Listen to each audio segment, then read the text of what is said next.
มัน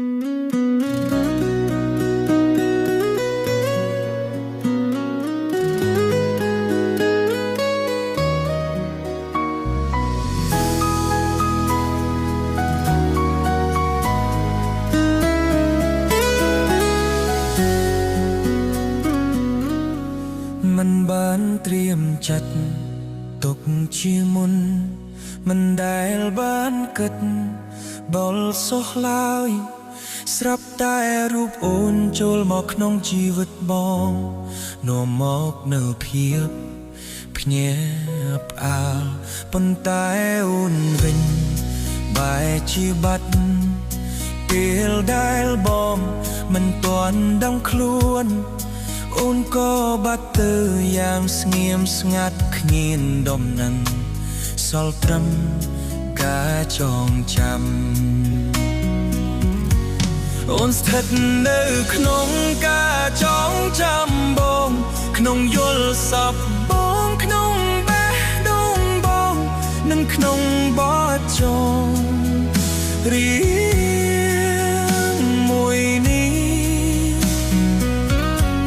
អូនស្ថិតនៅក្នុងការចងចាំបងក្នុងយល់សប្តិបងក្នុងបេះដូងបងនិងក្នុងបទចងរៀងមួយនេះនៅចាំទេថាយើងធ្លាប់ដើរក្បែរគ្នានិតនៅគៀកកាយទោះបីជាយើងត្រឹមជាអ្នកដទៃ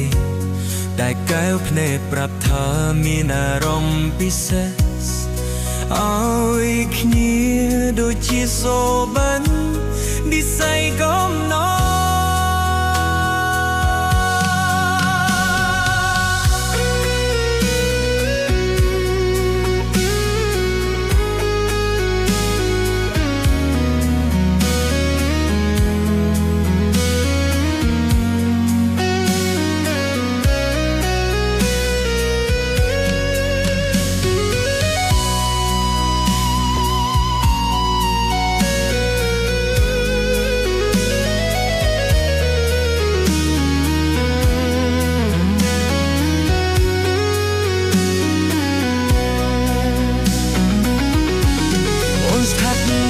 ក្នុងការចងចាំបងក្នុងយល់សប្តិបងក្នុងបេះដូងបងនិងក្នុងបទចងរៀងមួយនេះអូនស្ថិតនៅក្នុងការចងចាំបងក្នុងយល់សប្តិបងក្នុងបេះដូងបងនិងក្នុងបទចងរៀងមួយនេះ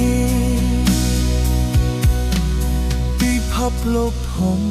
ហេតុអ្វីយើងជួបគ្នាឬមួយជានិស្ស័យឬមួយជា